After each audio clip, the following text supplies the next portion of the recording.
If I could use a metaphor about Rich Rodriguez coming down the chimney with his bag of portal cash, he might not fit. And I just got to have done having a great conversation with somebody in the know. West Virginia is set up so great for the portal this offseason. I can't wait until the money starts slinging. Let's talk about what kind of money West Virginia is talking about and who are some guys we might be looking at across the entirety of the portal. We got a 400-man list to look through. Let's do it.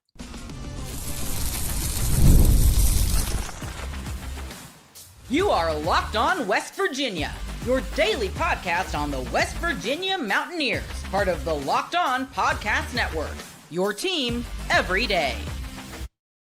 What is up, guys? Welcome back in. My name is Mountaineer Paul. I am the host here. Welcome back into Locked On West Virginia, where we're talking Mountaineer football again today, and we're excited to be doing it, of course, with you. And thank you so much for being here as we talk about the portal cash. The portal cash. I want to win the game and win the cash, as Mike Golick used to say on their Mike and Mike in the Morning show. The cash. Thanks for making Locked On West Virginia your first listen. With for being a part of the Locked On Podcast Network, where we talk about your team, the Mountaineers, every single day. We couldn't go any further without talking about our friends at FanDuel. Right now, if you want to be in the middle of the action this season, visit FanDuel.com and place your NFL live bets all season long. All right, guys. So I have been on a mission to find out what West Virginia has in the portal, because it's not public knowledge. There are people who have guesses. There are people who have educated guesses, right? I think a lot of us have educated guesses. There are people that know, right? There are people that know out there. They may not be media or people like me, but there are people that are working in that, small circle that know.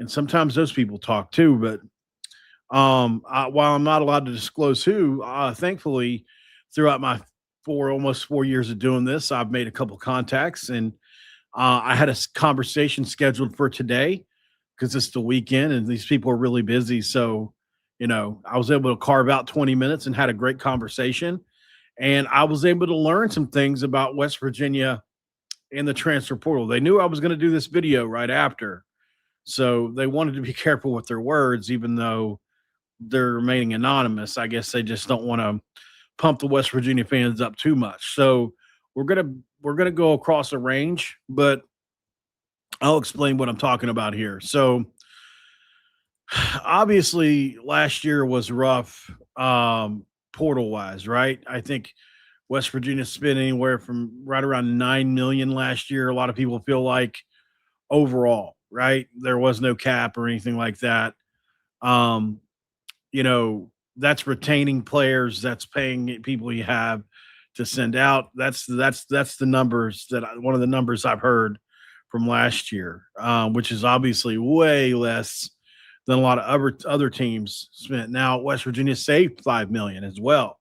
So they could have had up to 14 or 15. Still wouldn't have been enough to really be competitive, which is why we brought in just a bunch of low-level players.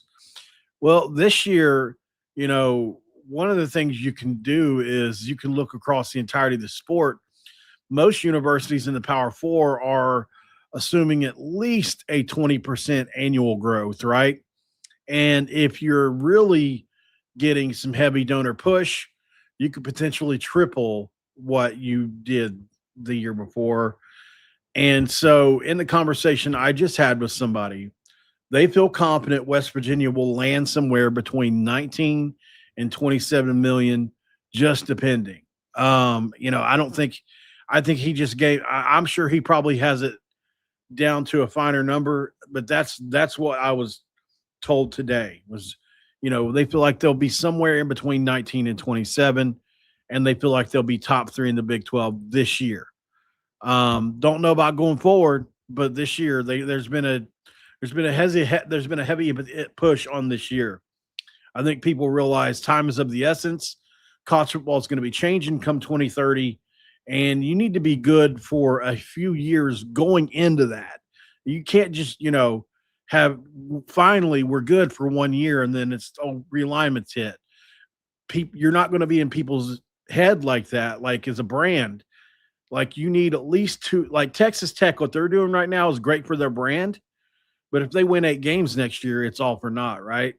If they win 10 games again next year, then they've started to establish something. So can West Virginia get a couple years in a couple years in a row, really good football, and reestablish the Flying WV as a brand? That way, when realignment does eventually happen again, and it's going to happen again, we want to be, we already know we're already on the edge of being cut out of the sport. I mean, we can be honest about that. Some people feel like we're solidly in. I'm more pessimistic and I just feel like people don't like us, so they want us out. So we have to make sure that we're in like we were when we came into the Big 12. Even then, after what we'd been doing, people didn't want to let us in, right? So can you imagine now? I mean, we barely got in when we were one of the winningest programs of the early 2000s. So, I think, that's not lost on people at West Virginia, people that are making decisions and they're looking towards the big picture in the future. That includes Rim Baker, that includes others. So they're aware that you're going to be judged at some point, right? So might as well to make sure you got what you need now and not later, and then let the chips fall where they may. We've already seen Arizona State win the league in year 2. We've already saw Houston almost get to the league championship in year 2. We've already seen other teams, do really well early, like TCU, and others. So it's definitely can happen in year 2. And why not us? Why not us? Especially if we have the resources. You give Rich Rod in that offense and Zach Alley in that defense the actual resources. I have no doubts. I trust it 1,000%. So I think we're in an okay spot. I really do. I think we're in a spot to spend. I personally think we're probably going to be anywhere from 22 to 25 million. I think that's where we're going to land. I could be wrong. I mean, maybe I'm being too optimistic. If I am, I am. But I do believe that what Rich Rod said was he wouldn't have said it. I just don't feel like he would have said it publicly if he didn't feel like they could do that. And he said 10 million, right? So if you're spending 12 on the cap and you get 10 outside the cap, that's 22. If you get a little more, maybe you're at 25. That's a good number. You can compete with that. Like Rich Rod said, you really can. You're going to be in it, and you're going to be able to go out and get a couple players that you really want, that you can just outbid a couple teams for. Now, can you go get Sam Levitt? No, you can't. Not unless you want to spend a big majority of, if you feel like if you were on the cusp of being a Big 12 contender, yes, you could be competing for a Sam Levitt, because then you're just a quarterback away. Well, this team isn't a quarterback away. They're an offensive line and a defense away, because Scotty, I do feel like could, if all else failed, could be the guy. I have no doubt that he could probably be the guy, but we'd be dumb not to bring in a quarterback to play with him. And that's what we're going to be looking at as well. We're going to look at 5 of the best dual threat guys in the portal with a heavy focus on running ability. We focus on the best dual threat players that can run and pass, but who are just some of the best flat out runners in the portal, right? So, I mean, there are a couple guys, really, and there's a couple that I don't think are being mentioned enough. Let me just say that.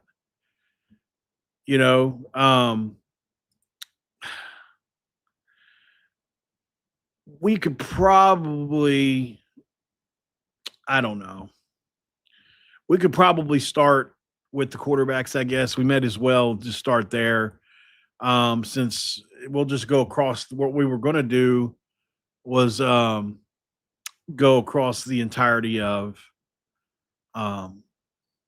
the portal, but we'll just go ahead and do that next. Obviously, Ashton Daniels went into the portal today. He's got limited snaps. He's only got 1 year left, but he's an explosive athlete with a prior 669-yard rushing season at Stanford. He is a very, very good runner and a very, very versatile athlete that I would absolutely consider Jalen Rayner, as you guys know, I'm a big fan of as well. I think he's one of those guys that should definitely be um, considering, even though a lot of people feel like he shouldn't. Obviously, Colton Joseph is the other guy that, I mean, well, he circled on uh, every West Virginian's,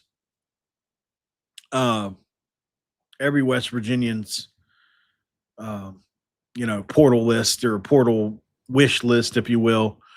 Absolutely.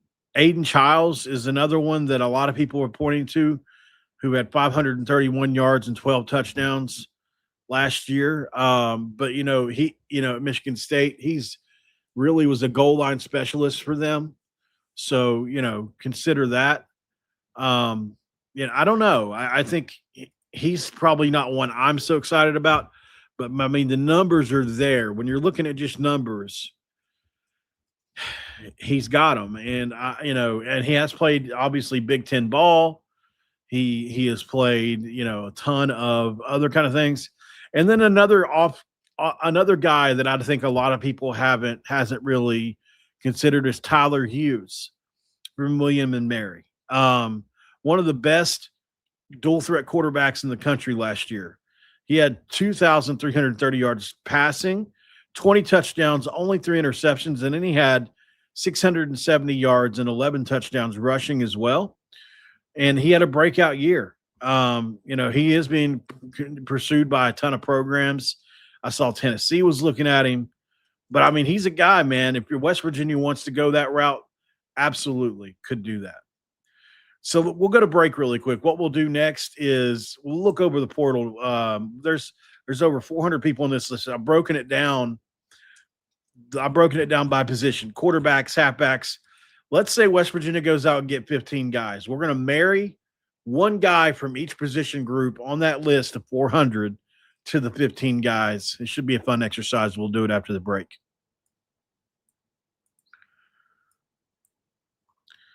Of course, we have to talk about our friends, and we love talking about our friends at FanDuel right now. With FanDuel, guys, if you want to spend $5, sometimes it'll make you holla. The NFL Sundays move fast. One big play, and suddenly everything feels different. That's what makes live bets with FanDuel so exciting. You're not just watching the game, you're reacting to it in real time. With FanDuel, you can place the bets as the action unfolds. Every drive, every momentum swing, every highlight moment. And live betting is best when the game starts to shift. The receiver gets hot, defense tightens up, or the momentum flips after a turnover. FanDuel lets you jump into that moment with live spreads and money lines that adjust instantly. Player props update as the guys heat up, and you can bet the next touchdown score, drive results, totals, and more. It keeps you locked into every snap, drive, and possibility. So if you're going to be right in the middle of the action this season, visit FanDuel.com and place your live NFL bets all season long with FanDuel. The game moves fast, but so can you. It's segment 2. You guys like my thingamabob? Somebody made this for me from a 3D printer. 3D printers are pretty cool, man. They can do all kinds of stuff. That's what that's made out of. That was made by a 3D printer. For those of you listening, it's the Mountain Man with the musket and the buckskins, one of the West Virginia logos. And then it's just you make a case for it, and then you just line it with lights. Pretty cool, pretty good idea. There's money to be made there if it didn't take so long to do all the cutting. All right, so now here's what I've done. West Virginia obviously has a lot of needs, let's say. Skylar Callahan wrote an article predicting 15 moves West Virginia will make in the portal. I'm going to go by his article, and he said 1 quarterback on offense, 1 running back on offense, 1 wide receiver, 1 tight end, 3 offensive linemen. I like that. On defense, he says 2 defensive linemen, 2 linebackers, 2 corners, and 1 nickel or Sam. I like that too. I do think they'll get closer to 18, but we'll just go with 15 for now. So, looking over the entire list of 400 players, I mean, there's more than 400 in the portal. I just went to 400 and stopped. And then I grouped them by position. So, going over the list, and I'll just read them out to you guys. Obviously, you got the number 2 player, Sam Levitt, Drew Mestamaker. You got guys like Brendan Sorsby, Dylan Raiola, Josh Hoover, DJ Lagway, Kenny Minchie, Rocco Beck, Aiden Childs, Bo Pribula. Those are your everyday top of the line guys. You get Caton Hauser from East Carolina, Colton Joseph from Old Dominion, Aaron Philo from Georgia Tech, Luke Kromanek, I forgot about him, from Mississippi State, Jaden Craig from Harvard, Trey Owens from Texas, Jaden Davis from Michigan, and so on and so forth. So here's the guy I'm going to pick for West Virginia. He's rated 158, way too low, 6'3", 189, dual threat player. This is somebody nobody's talking about for West Virginia right now. Nobody. And I think he would be a great player to bring in. Taven Jackson, we just saw him absolutely torch us at UCF last year. Why is Taven Jackson not being mentioned? That dude's got a ton of talent. You can get him for pretty cheap. I think he's a potential great ad. Let me know how you guys feel about Taven Jackson. I mean, I like so much about his game. He's a dual threat player as well, right? I mean, he really is. So, is he an elite runner? I don't know, but he is an elite passer, man. I really think he's got the chance to be. Just a name. I mean, look, there are plenty of names you can go get. Like, there's some people like Isaac Wilson from Utah. I'm not one of those people. As a runner, he's good, but he is not a good thrower of football, really. We saw him start Utah for an entire year or close to it. He didn't do very good. J.J. Cole, the 6'7" quarterback from App State. I forgot about him. You got Colin Hurley from LSU. You got Jason Collick from Minnesota. A.J. Swan from App State. Nico Marchiol from West Virginia. And David McComb from Kansas. So there's a lot of quarterbacks. But I'll pick Taven Jackson out of that list as far as from who I think is affordable and who I think is available. Running backs are very interesting. You start with Hollywood Smothers. That would be my pick if West Virginia could afford him, but I don't think you're going to be able to get him. Adam Muhammad from Washington's on there. Traquan Jones from Old Dominion. I forgot about him, man. Old Dominion had all kinds of good players this year. Guillory from Utah is another pretty good player. Marquise Davis from Missouri. C.J. Baxter from Texas is a good one. Dylan Edwards from K-State might be the one. For Rich Rod's offense, man, he's like a bit of maybe even a step up from Jaheim White. He's 5'8", 155, but man, can he move? But there's a ton of dudes in here that are pretty good. If you're going to let me pick one, I'll go with him. I like him, and I think he's one of those ones, too, that's affordable. Dylan Edwards. He's affordable.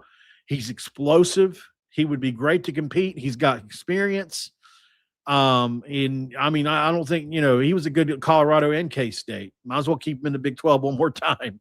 I like his explosion a lot. He would be dangerous as a running back of West Virginia for sure. All right, so that's one running back. Now we have to do one wide receiver and one tight end. Okay. So in the portal right now, the number 11 overall player is Nick Marsh. You got Amari Miller from Colorado, who would be my dream pick. If I could pick anybody in the country, it would probably be Miller. I mean, especially the way he looked against us. I mean, he's 6'2". He's a mismatch nightmare. He can really run. Mario Miller has got a chance to be the best receiver in the country. I really do believe that. Nick Marsh has got a lot of potential, but I heard his attitude sucked at Michigan State. I don't know. I don't know the guy. So you know what I mean? You're just reading it's just what you read. Jace Brown at Kansas State's another big pick.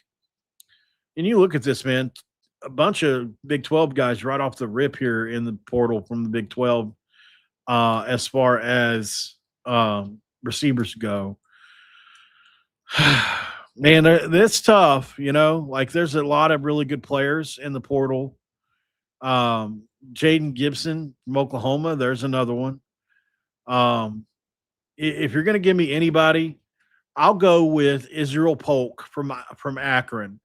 He's ranked 190, in the portal, 6'1", 152, right around 306K NIL projected for him.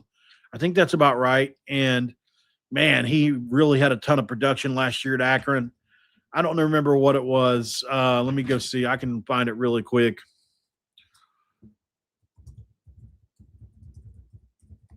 Okay, so, but yeah, I would say I've had my eyes on Polk for a while. Yeah, he had 33 catches for 525 yards and 8 touchdowns last year. Long is 75, but I mean, 8 touchdowns is good. 33 catches is good. You'd rather have him run 40 or 50, but the days of guys getting 100 catches are almost over, aren't they?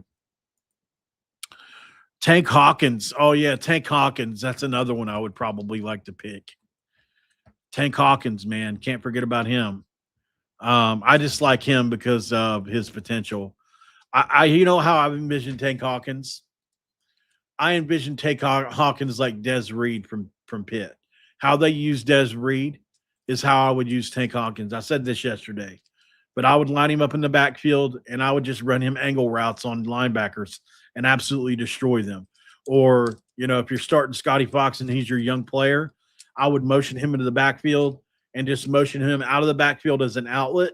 That way you can dump out to him, and he's going to make the first linebacker miss every time. Like Des Reed got them a lot of first downs at Pitt because of his elusiveness. So having a player like that you can sneak out, it makes a lot of sense. Okay, so tight end. You can only have one tight end. I'll be honest, man. Brody Foley from Tulsa. I mean, if I could have anybody, maybe him. I mean, what a player. What a player. God. How do those guys end up at Tulsa? You just wonder, but we're not going to be able to afford him. I mean, we could afford him, but it would cost us a lot of money. I think West Virginia might go the inline blocking route anyways.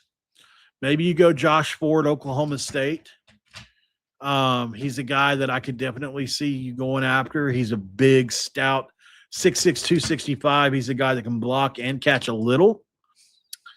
Maybe he's a guy, or maybe you go Jake Johnson from North Carolina. Obviously, Ryan Ward's going to be good for us next year, but you're going to have at least, at least one more guy. All right, so 3 offensive linemen are projected, right? So you need someone who can be. This is what Scholar says. You can need someone who can be a plug and play at right guard, and another who can battle Donovan Haslam at left guard, or perhaps be good enough to bump Haslam to a backup role, which is true. I agree. And this is the offensive line, obviously, is the most important part of our offseason, I do believe. So I'm going to spend big on the offensive line. If there's a name that we can get, I'm going to get it. Do I think we can get, the LSU guy that's, expected to enter Carius Kern? I don't think so. Carty Smith, from Colorado, who's a former 5-star. I don't know if we'll be in line to get those guys. I think the kind of guys West Virginia will be in line for will most likely be the best group of 5 guys, perhaps. So I'm going to go with like a Joseph Hansen from Coastal Carolina, 6'4", 300 pounds, one of the best linemen in the portal. Maybe a Grant Seagren from Oklahoma State would be somebody that you could get for a left tackle potentially. You're looking at maybe Carson Cassidy, the 6'6", 270 from Connecticut. What a player he was for them. And hopefully you can bring him in early and, get him, put on 20 pounds maybe if you're lucky, because he's 270. That's just small. Connor Stroh from Texas would be just my dream pick. 6'6", 350. You'd have to drop him 20 pounds, but man, what a road grader he is. Evan Evan Malcor from Northern Illinois is another one. But I expect West Virginia to be in the running for almost all of the offensive linemen that they want to be in the running for. And I don't know where, if they're going to go off the board or if they're just going to look at that top 100 guys and start picking or battling for guys. I don't know. West Virginia doesn't necessarily go after the same style offensive linemen as some others do. But, I'm just picking some guys that are highly rated, Kevin Brown. So, next year you got to expect Livingston to at least be in play to start at center. You got to expect Cray to start at left tackle. I'm going to say Kevin Brown wins the right tackle job. And so you're really just going after your right and left guard and potentially you go out and get another tackle to battle with, either Brown or whoever, Cray. Brown's going to be tough to beat, but he is going to have to gain a little bit of weight, I think. I don't know where he's at right now. I'll have to ask him. So, yeah, but offensive line, I just think West Virginia is going to really pick up good players there, and we're going to be happy about it. 2 defensive linemen, 2 linebackers. We'll look for those after the break. Stick around.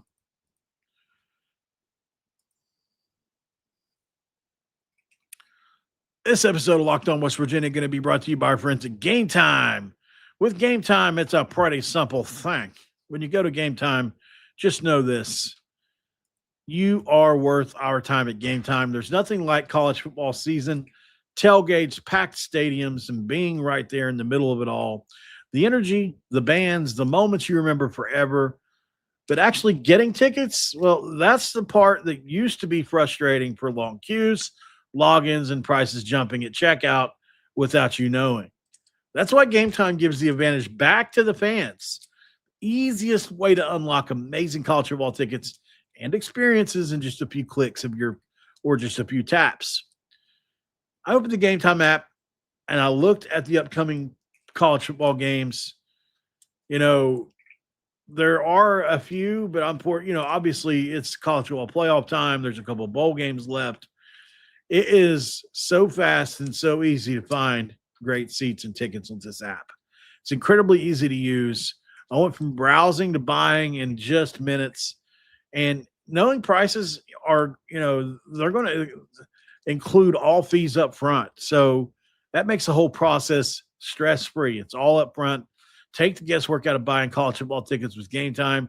Download the Game Time app, create an account, and use code LOCKEDONCollege for $20 off your first purchase where the terms apply. Again, that's promo code LOCKEDONCOLLEGE for $20 off today. And you too can download the Game Time app today and answer that question of all questions. What time is it? It's game time. All right, we are back here. Yeah, Curtis D316 says DJ Lagway is my top choice, but I don't think we're going to get him. Not unless we really want to spend, but I agree. DJ Lagway would be a dream for West Virginia. Yeah, I agree. He didn't have the best year at Florida, and so, I don't know if he would be the best fit or not as far as a passing standpoint, but man, as a runner, he's a load. It's like a Ben Roethlisberger kind of load to bring down. Kenny Minchie, I just feel like is going to be out of our price range. I would love to have him. He almost beat CJ Carr for that starting job at Notre Dame. So that makes me a little nervous that we just won't be able to get him. Maybe we will be able to. I don't know. Colton Joseph would be a great pick. Most of our staff follow him on social media. So I wouldn't be shocked to see that happen. But they're following a lot of people, the staff is. So everybody's following everybody right now. So, yeah, I agree, though. Marcus Stokes, I would be a great pick as well. I like him a lot. I talked about him in the first video, or one of the first couple of videos that I did on all this. But I thought he was being targeted by somebody big. Was it Tennessee or somebody as of yesterday or last night? Stokes is being targeted by somebody as like their top option. So I went ahead and kind of gave up on it. All right, defensive line wise, you're going to get 2 D linemen and 2 linebackers now. So going over the list, obviously, let's see, that's O line, D line. This is interesting because I think West Virginia is going to be in a unique spot. I've already got one guy from Florida, Makai Boro. He's ranked 75th in the portal, 6'5", 350 pounds. Absolute monster on the nose. I went and watched some of his tape the other day. Please give him to me. Oh, man, what a player. He's going to be tough to get, even though he's ranked, 95th or whatever in the portal. I mean, he's still a top 100 player in the portal, so you consider all that. John Walker is another one, the one with the big tattoo on his stomach, 6'3", 300, but he is a good defensive lineman. Sadiq Clements from North Texas is one I went and checked out. He's really good. I like him. Sadiq Clements is big kid, so we'll see what happens there. And then you get down to the lower parts of some other ones. You got like Sydir Mitchell from LSU, 6'6", 320. Rondo Porter from App State, 6'2", 260. There's a mixture of explosive kind of D tackles versus D ends on this lineup and in this group. Obviously, you've got the best player potentially in there is Wendell Gregory from Oklahoma State or Chaz Coleman from Penn State. Those two are going to go to LSU or Ohio State. You're already hearing Chaz Coleman and Ohio State rumors. Adam Trick from Miami of Ohio is like the best of the group of 5. I don't think West Virginia will be involved there. Ty Thompson, maybe you could keep the North Carolina kind of bus moving towards Morgantown. That would be great. Javion Hilson is another one from Missouri, 6'3", 225. Great pass rusher. So, we've given you kind of the whole gambit on who would be good there. So moving to linebacker now. Let's see. This is another one, man. I feel like we may spend pretty big on because it's just Zach Alley's like, this has to be where you're really good at on this defense. You got to be able to run sideline to sideline. You have to be able to blitz at any time. You have to be able to guard or be able to cover linebackers or running backs and tight ends. Kamori House from North Carolina is obviously the crown jewel here for that if you can get him, but there's no way he's ranked 42nd overall. It's going to be really tough to get, right? You go from there, probably Gideon Lamprin from Bowling Green, who's 6'6" or 6 feet 220, just a really solid linebacker. Tavion Wallace is from Arkansas. He can really run. I would like to have him, but give me Christian Allegro from Wisconsin. I love this dude, 6'4", 220. What a monster. Can really, really play, man. He really can. I like him a lot. Hopefully he can be available. I think he'd be perfect for West Virginia. Perfect. I think he had six sacks for Wisconsin last year, maybe something like that. And you never know. Maybe with Jameer coming over from Wisconsin, if he comes over, maybe that's a conversation you can have. So that's linebacker. We'll do 2 corners and a safety now, and we'll be done. I got to go Jameer Latimer at 1 corner. I mean, he's ranked top 80 in the portal, and he wants to come to West Virginia. That's not a secret. Multiple people have reported it now. It is true. He wants to play with his brother, and who can blame him? They got him ranked as a 94-star transfer, at least right here on this list. Top 80 player, probably going to cost $422,000 from what I'm reading here. Did he have a great year production-wise? Not great, but it wasn't terrible either. It certainly wasn't what he was doing in the Zach Alley defense at Jack State where he was really good. By the way, he would play nickel. So, probably in our defense. Um, there are a couple other guys, man, that I really like, but you can get really good corners down on the list a little ways. You don't have to get the high end ones unless you can just flat out afford it. I mean, if you can go get, House from North Carolina or Lafau from Texas, go do it.